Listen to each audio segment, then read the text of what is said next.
All right, we are back. This is Late Night in the Midlands. I'm Michael Vera, and folks, we're going to get things rolling here and bring on our next guest. Next up is George Noory.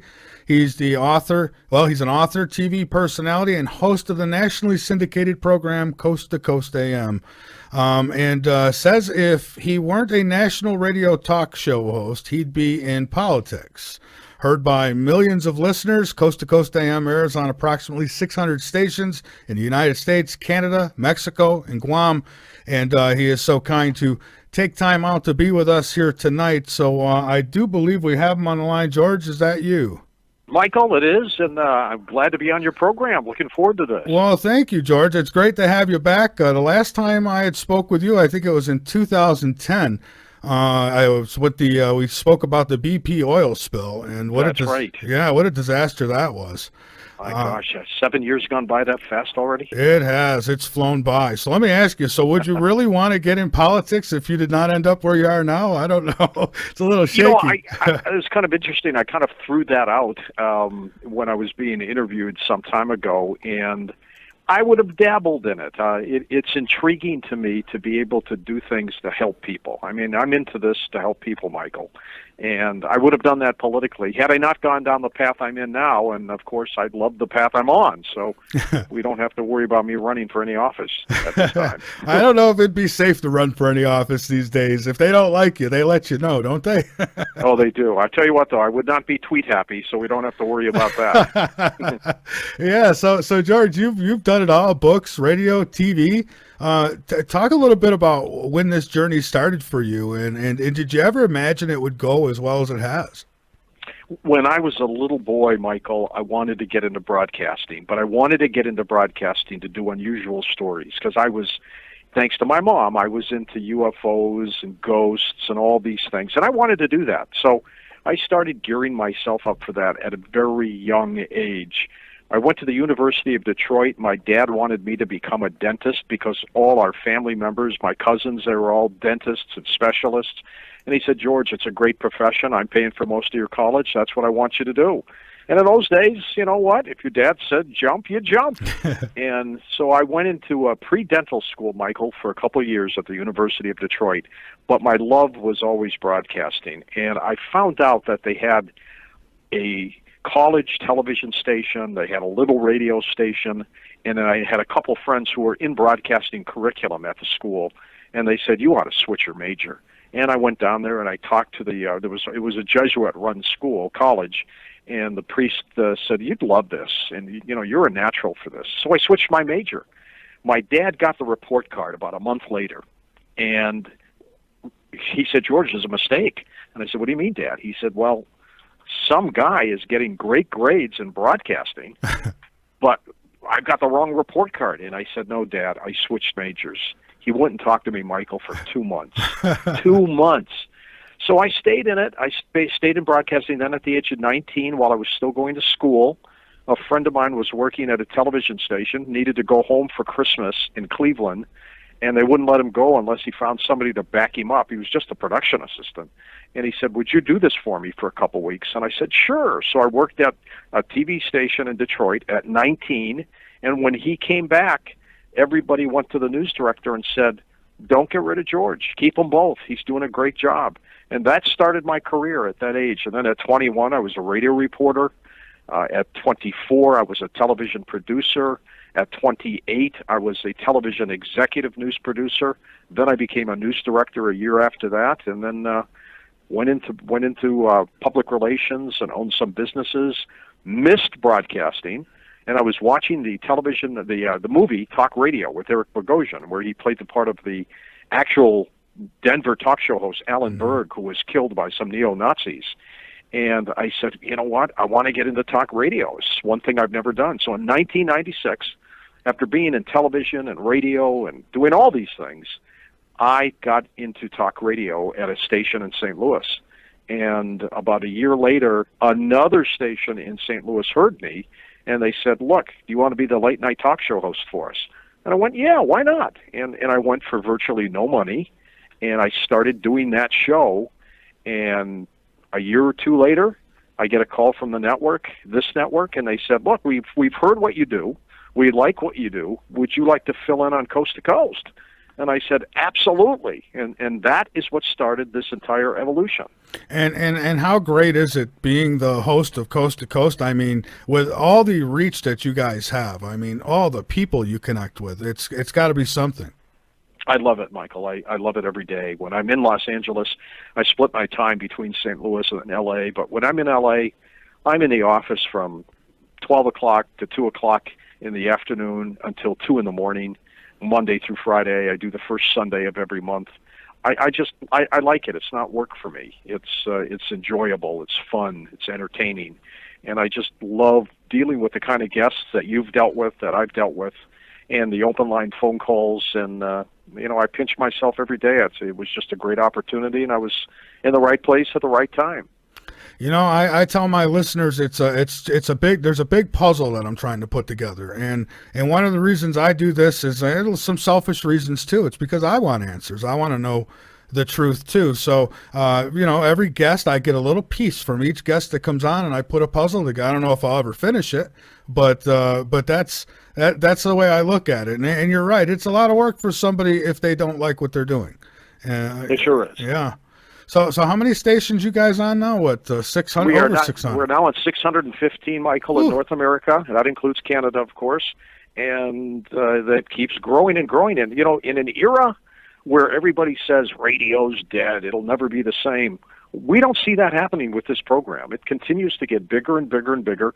When I started in 2003 full-time, we were at 445 stations. We're up to 615 now. That's incredible growth. And I just want to be able to maintain it. There's a lot of different shows have come and gone, and we just keep rolling along. And we've got a great audience. They're into all kinds of technology these days, and we try to keep step with them now, because I take text questions, tweets. We put in Skype. I put in Skype right before the Fukushima disaster, and I was getting calls from Japan. It's just, we're aware of technology, but we're still old-time radio, and I like that mix. Oh, yeah, it's come such a long ways. I mean, it's so much easier there's so many ways people could get a hold of you now. It's amazing. And not all of them are very very friendly, that's for sure. So George, what drives you? What do you want most of all out of all that you do? What's that one goal? I mean, some would say the next step is the Radio Hall of Fame. I mean, being the host of Coast to Coast, you've kind of reached the top of the mountain there. So, but what do you want most out of what you do? I want to be able to make a difference, Michael, for people. My big platform right now is to get our power grid insulated against an EMP attack or a solar flare. Mm-hmm. I want to be able to handle issues like that. We have fun on the program, believe me, when we talk about the unusual and the mysteries. But I really want to make an impact on society, to protect people, to protect my kids and their kids. And that's my goal. That is what I really want to do, and that's make a difference with this program. We're pretty non-political. We call things the way we see them. I don't endorse Donald Trump or Hillary Clinton. He's in now. He's our president, and I say let's support him. He's made some mistakes. The administration has made mistakes, but we got to give them a chance. I mean, they've been in office less than a month, and let's see what happens. But I will be very critical or very positive, depending on things that they do or don't do. Well, right, and I pulled for Donald Trump. The biggest reason was I just was so afraid of Hillary Clinton getting in there, and that caused me some enemies through this election. There's some people who just really, I've had family members who don't like Donald Trump, and if you say you support him, whew, man, it's not good.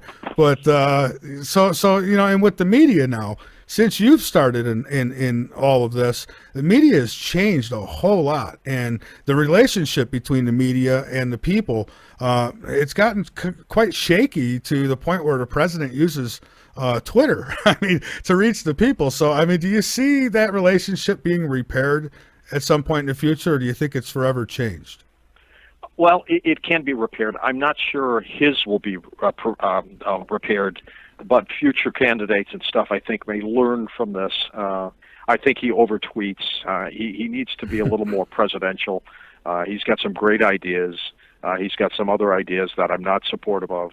But by and large, the media has jumped on him for whatever reason, and they just won't let go. And the negativity and the negative kind of reporting, really needs to change. They need to go after the factual stories, and let's worry about tax reform and protecting this country and stuff. I'm not a supporter of the wall, Michael. I don't think it's going to work.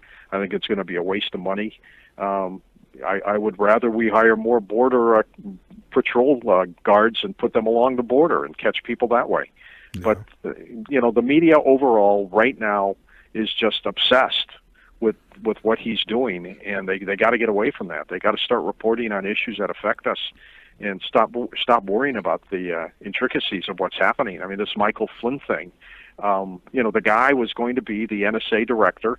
He had a right to talk to the Russians or any other country. Why he misled Vice President Pence is another issue, and that was probably a huge blunder on his part. But, I mean, the fact that he talked to the Russians, the media makes it sound like, he was plotting the overthrow of the United States. Oh, I know. It's crazy. I mean, he's got every reason. I mean, he could have picked up the phone to talk to the whack job in North Korea, Kim Jong-un, and just say, look, after we're elected, we need to get together and see what we can do. I see nothing wrong with that. But, right now it's like the whole thing was a sinister plot, and it was evil and everything else, and they just won't let it go. Well, and I think what it is, I think that they were so bent on Hillary winning, they really thought she had this, that, I don't know, it's done something. It's like shocked them. Everybody generally thought that Hillary would win. There were some people who predicted Donald Trump would win, but he touched a nerve of a lot of people who were just fed up with politicians. They wanted some change, and they got it. I think if he pulls himself back a little bit, and he hasn't been able to do it yet, his popularity should go up a little higher. But let's see what he does. Let's see how he handles himself. Yeah, and some have compared him to the Antichrist, and and here he is trying to make peace in the Middle East. If he does that, Yeah, exactly. Yeah. So go ahead. He's not the Antichrist. I mean, you may not like what he's doing with some of the things that he's doing, and he has said a lot of foolish things before he was president and now, but he's far from the Antichrist. Yeah, I agree. I think it could get much worse than anything we've had. George, what are your thoughts on the human race, big God, little gods, the whole ancient alien prospect? What's extraterrestrial involvement on this planet? What are your actual thoughts? And I've watched Ancient Aliens, and I've heard you on Coast, and but I'd like to hear, what do you think? I mean, I personally, I don't know. I have theories, but I'd like to hear yours. When I was younger, Michael, my mother gave me a book called We Are Not Alone. It was written by the New York Times science writer at the time, Walter Sullivan. And it was about the fact that he believed that in this vast universe, we were not alone, that there were many civilizations like ours teeming throughout the universe on inhabitable planets. At a very young age, I was not only into unidentified flying objects and extraterrestrials, but I was a believer in it too, and that belief has not stopped. I do believe that in the vastness of this universe, that there are other intelligent beings out there that are far older than we are. I mean, we're 4.8 billion years old as a planet in the cosmos. There's another, 9+ billion years jumpstart for some other planets that had the ability to form before we did. And I believe that they're out there. Have they visited us? If I had to bet money, I would say yes. I think they have. I think they may have seeded us. They may have been involved in our genetic manipulation. I believe in a God. I don't know what God is. I mean, I'm looking for those answers every night when I do the program. But I do believe there are intelligent beings in the universe, all over the universe. Some have come here.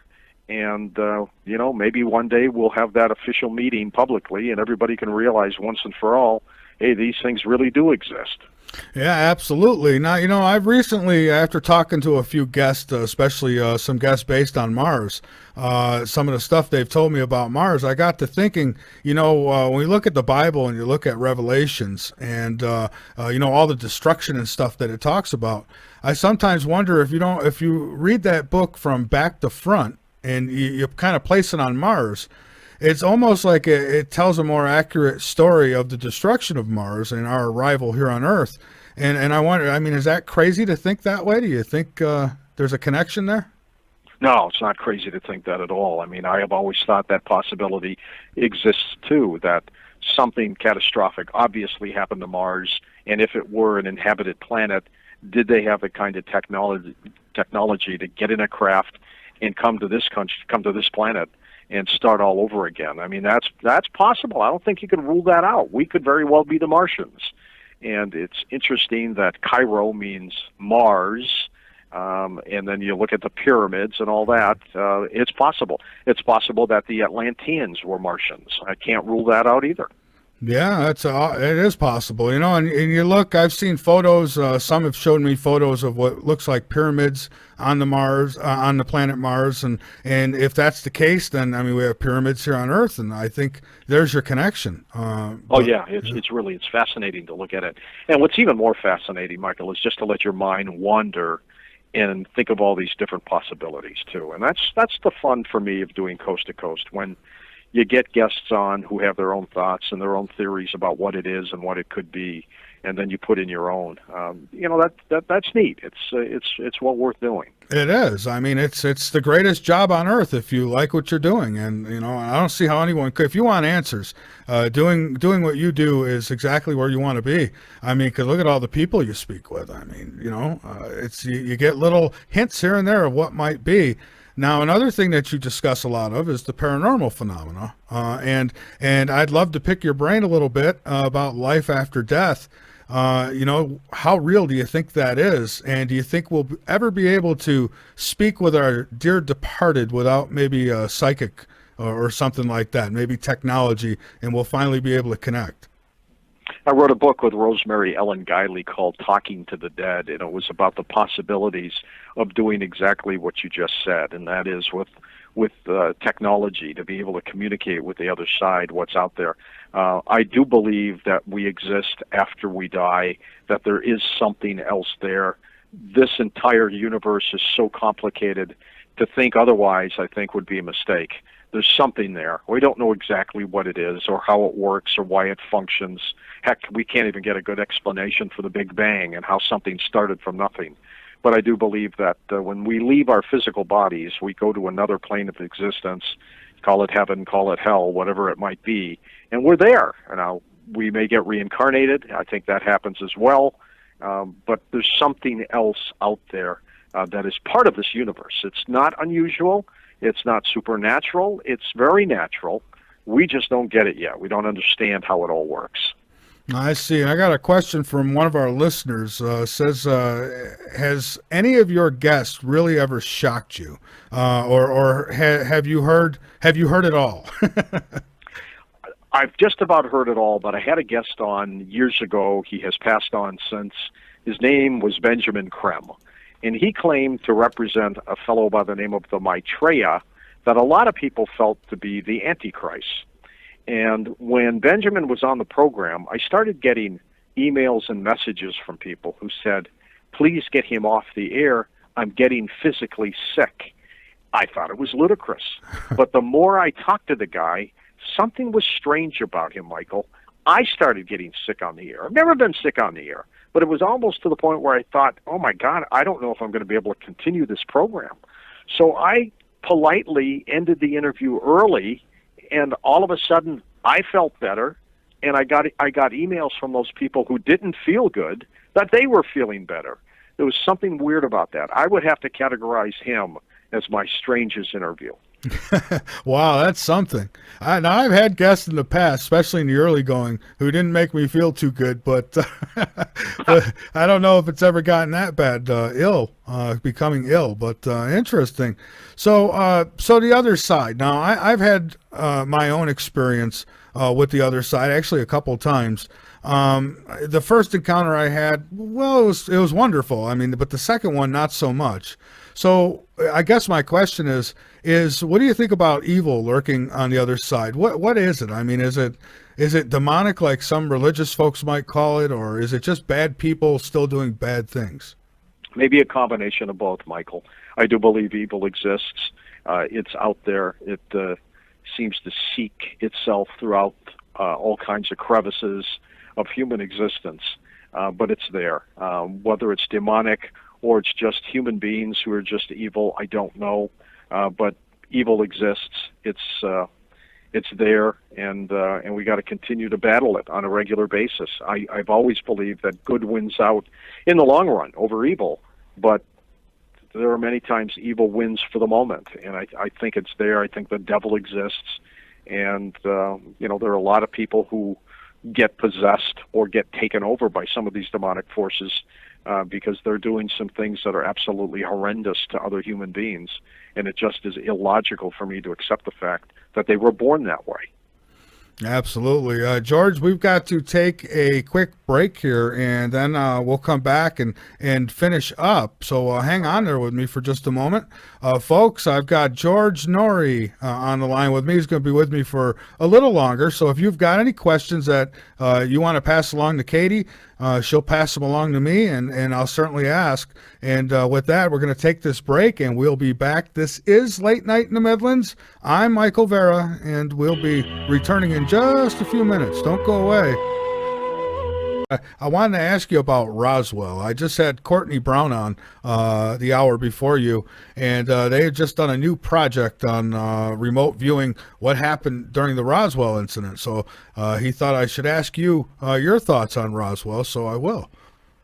Something strange happened in 1947, Michael, no doubt about that, and it very well could have been an extraterrestrial. I always go back to when the government released the news that it had a downed saucer. And then they rebutted it and changed their mind and their views and stuff. But I just think, and unfortunately most of the witnesses have passed on, but the people that we've talked about over the years or talked to were pretty darn well convincing that some kind of alien craft had crashed, occupants were gotten, and that we had it stored away at Wright-Patterson in Ohio.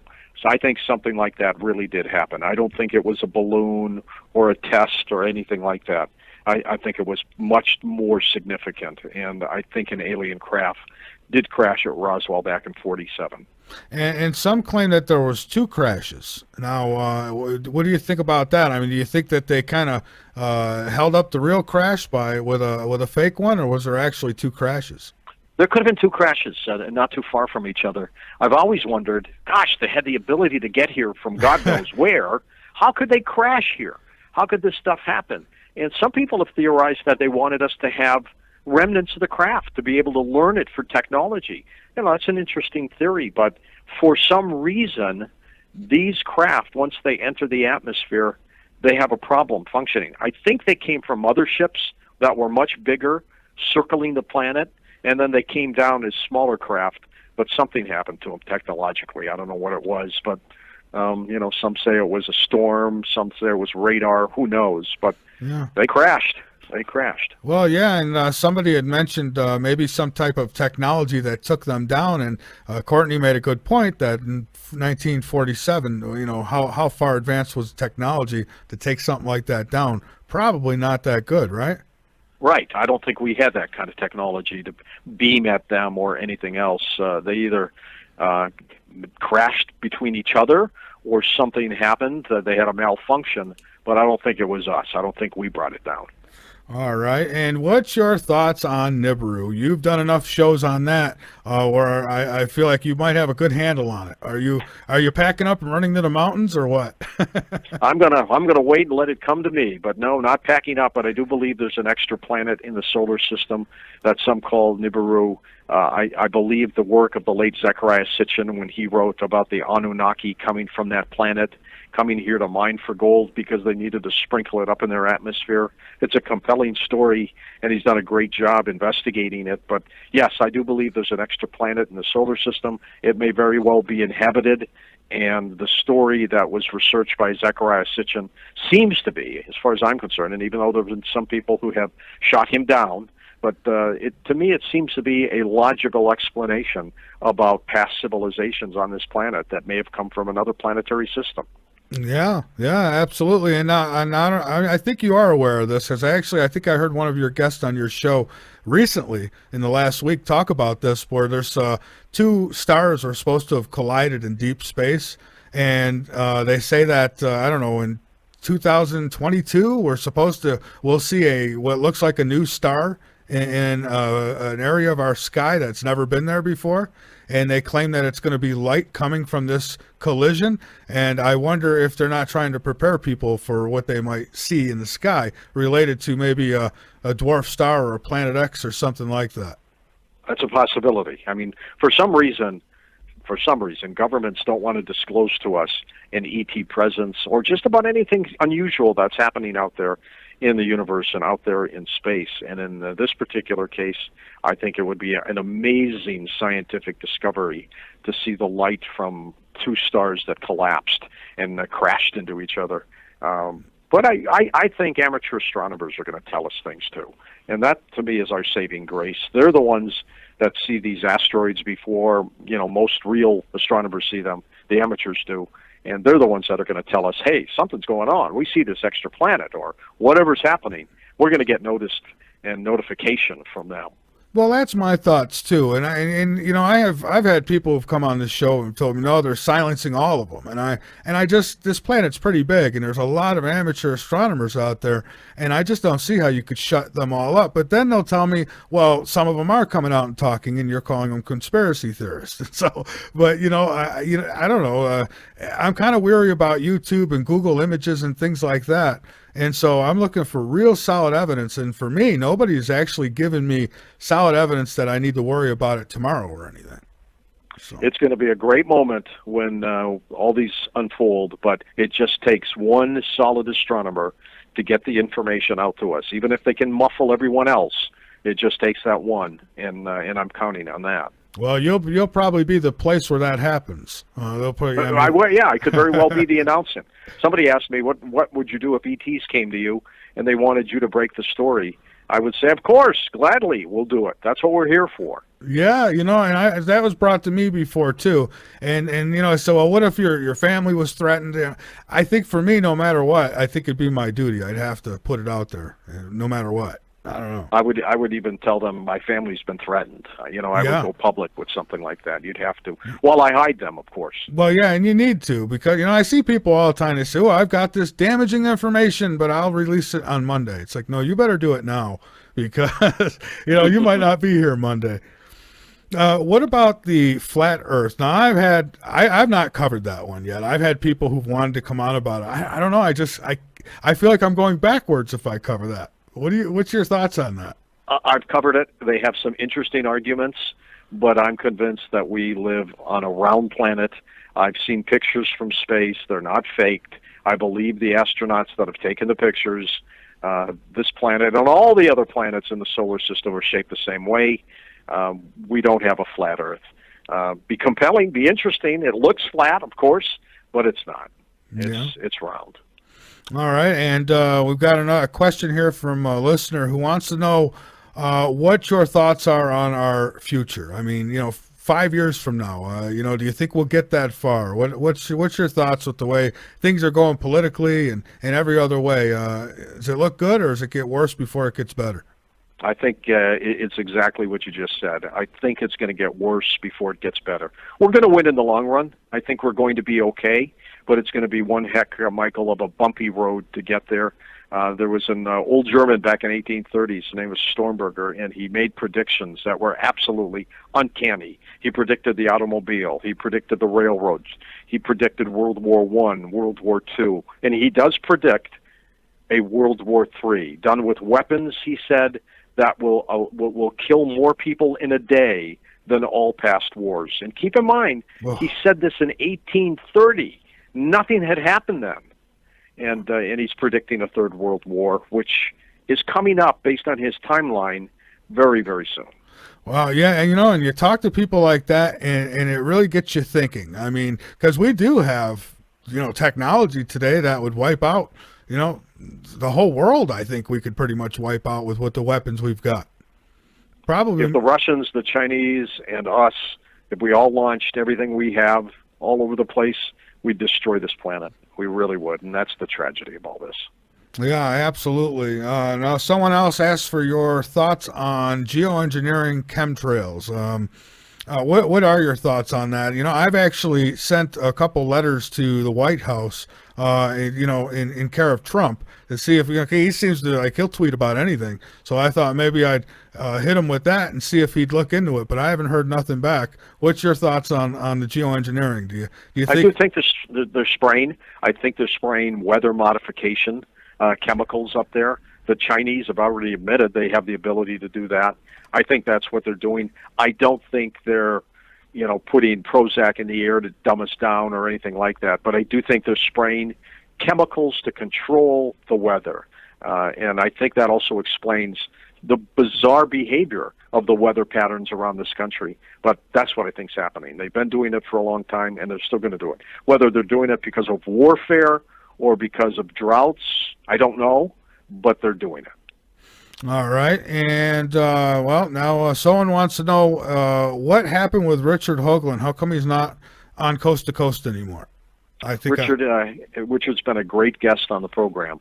Years ago, he and I had a bet, and the bet was that would Obama beat Hillary Clinton? And I picked Hillary, and he picked Obama. He won.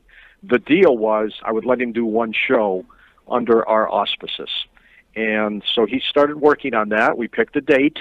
He was working on a guest, and he said, well, I want to do the full 4 hours. I said, no, Richard, you're only going to do 3. That's the way it is. This was off mic. On the air, while I was interviewing him for something totally unrelated, he said, my show's coming up, the one that you owe me on the bet. And I said, yep, sure does. And he said, let's poll the Coast listeners whether I should go longer or not, after he and I had already talked about it. And I was just furious, Michael, just furious. But the bottom line is he left after that. He went to do some other show, which I guess he's not doing anymore. I've lost contact with him. Yeah. And then he took off. I mean, he was gone. So that's what happened, and that's where it is. Yeah, I guess the last I knew, he was over on an internet network, and things didn't work out there either. But I never knew exactly what happened. But apparently he had problems there too. So good luck to Richard. All right, and I think I got one more question here. Well, this one you might know this guy, Gary the Mad Martian. He wants to know why he's banned from Coast to Coast. Is he a caller or a guest? He is a caller. Apparently, he'd call in for Richard Hoagland. I have no idea. We don't ban anybody. Now, I will say this: that if some people have called in with profanity, we hit the delay, we bounce them off and stuff. Sure. But most of those kind of people, Michael, as you know, will call in with a different name, so we have no idea who they are. But I don't recall this guy. I don't know this guy in terms of being banned. So tell him to send me an email at george@coasttocoastam.com and explain why he thinks he's banned, and I'll look into it. george@coasttocoastam.com. And he's got my word. I'll check into it to find out what might have happened. Maybe he was banned during the original regime. That's possible. But as far as I'm concerned, I have no idea.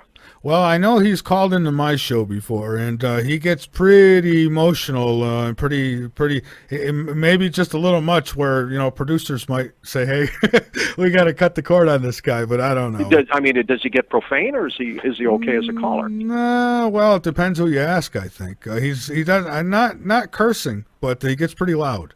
Yeah, no, that won't get you bounced. Profanity will get you bounced off my show, but if he's out there, definitely send me an email. Tell me when he thinks this ban happened, and I'll start looking into it. All right, and somebody else here, Peter Kling. He's been on my show before. He just sent me a message. He said, "Who would he email about coming, possibly being a guest on Coast?" He is an expert in the Book of Revelations. I mean, and I love that subject. He should email Lisa@coasttocoastam.com. All right. So, and George, well, I guess here at the end, what I'd like to do is give you the floor to get out anything that you'd like. I thank you for taking time out to be here. I know you've got a show to do tonight yourself. And what do you got? In the office, Michael, ready to go and do my show. The first couple hours, we're doing our alternative medicine program, of course, and we take a lot of phone calls on that. And then later on, Laird Scranton's joining me to talk about a new discovery in Scotland. So we're going to talk about that. But in terms of things, I've got a new book coming out in June called Mad as Hell that I'd love people to take a look at. And if anybody's in the greater Los Angeles area, I have a live event on May 6th in Northridge, California. You can just go to Ticketmaster.com and type in my name in the search engine. It's a great show. We've got Dr. Bruce Goldberg on past lives, Daniel Brinkley on other lives, Whitley Strieber is going to be with us. It's going to be a great program. That's on May 6th. So other than all of that, folks, if you want to date someone, go to paranormaldate.com. All right. And George, you said the book is Mad as Hell? Mad as hell. Amazon's taking pre-orders already, but it's just about the world that we live in, Michael, and I think people will like it. All right. Well, listen, I thank you so much, George, for taking time out to be with us. I'll be tuning in.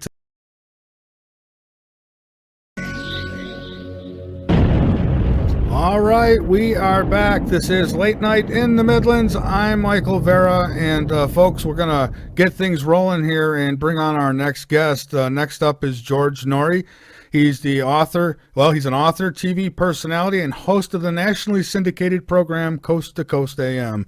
And says if he weren't a national radio talk show host, he'd be in politics.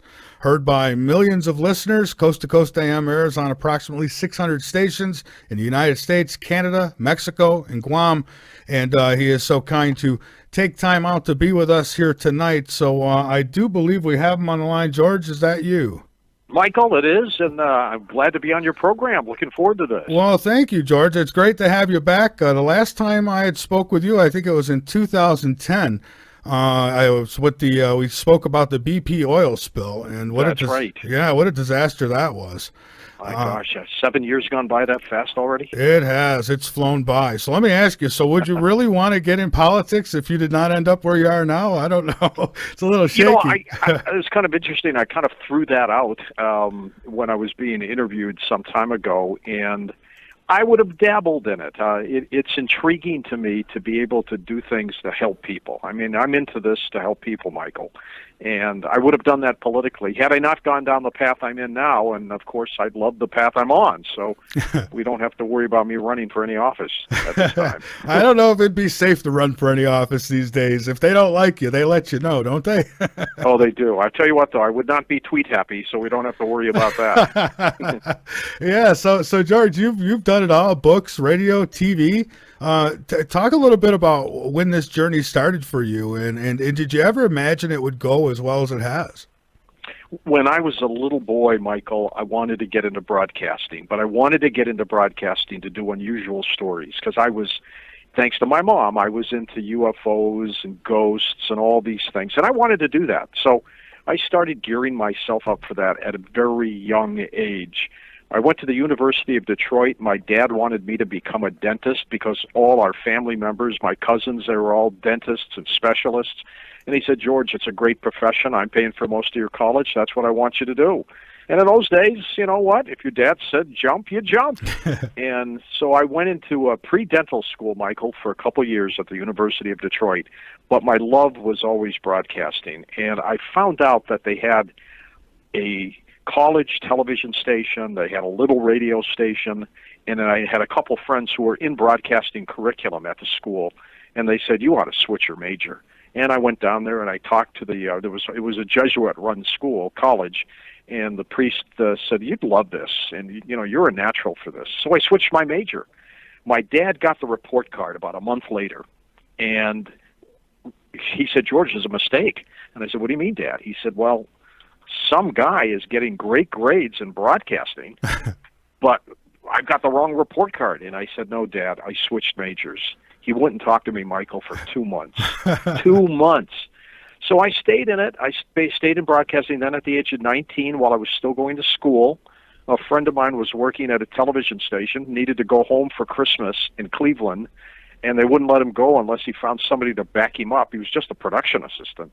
And he said, would you do this for me for a couple weeks? And I said, sure. So I worked at a TV station in Detroit at 19, and when he came back, everybody went to the news director and said, don't get rid of George. Keep them both. He's doing a great job. And that started my career at that age. And then at 21, I was a radio reporter. At 24, I was a television producer. At 28, I was a television executive news producer. Then I became a news director a year after that, and then went into public relations and owned some businesses.